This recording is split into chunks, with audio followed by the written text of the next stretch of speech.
Familjarët e Eglit në mbrojtje të saj pas Prime-it ku Egli u përball me Gjestin por edhe Rozanën, jashtë e mbrojnë ata për situatën kundra Gjestit. Egli tako doli kundra Gjestit, teksa një Prime i fuqishëm u zhvillua, teksa dhe familjarët e Eglit që i menaxhojnë Instagramin e saj kanë reaguar duke mbrojtur vajzën e tyre, teksa shkruajnë: Egli është kritikuar e gjykuar si përndjekse kur tregoi kujdes dhe qëndroi pranë Gjestit në momentet më të vështira të tij, duke mbrojtur e duke vendosur atë para vetes. Ndërkohë tani që ajo distancohet dhe po kujdeset për veten, përsëri po gjykohet, por kësaj here për ndryshimin e saj. Njerëzit gjithmonë do të kenë diçka për të thënë, por ajo çka ka rëndësi është se si ndihesh ti me veten.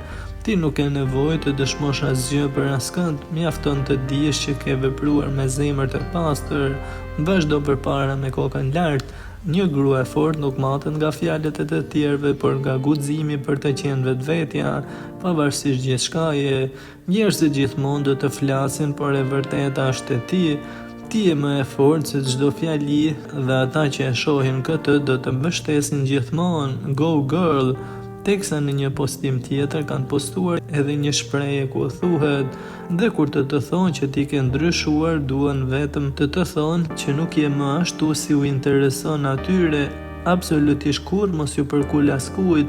Mbaj kokën lart sepse të gjithë largohen kur mbaron interesi. Ishin thumbat e familjarëve për Gjestin, teksa kanë bërë edhe disa postime kundra Rozanës në debatin midis tyre ku shkruhej: Pema me kokra gjuhen, janë bërë të gjithë psikolog, psikiatër, analist.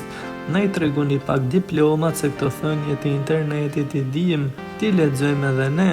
E vërteta është se jeta nuk zhvillohet gjithmonë sipas pritshmërive tona. Në disa momente do të duket që jeta është e përsosur, sidoqoftë në minutën tjetër, gjithçka mund të përmbyset. Ku ishe Egli tako, ku ishe se jo dhe Prime sonte këtyre që po lozin me patate dhe ves? Keep going, qëndro e fort, pema me fruta të ëmbla gjuhet. Gjithmonë me të thartat nuk merret kush. Përfunduan postimin me ironi për Gjestin dhe Rozanën.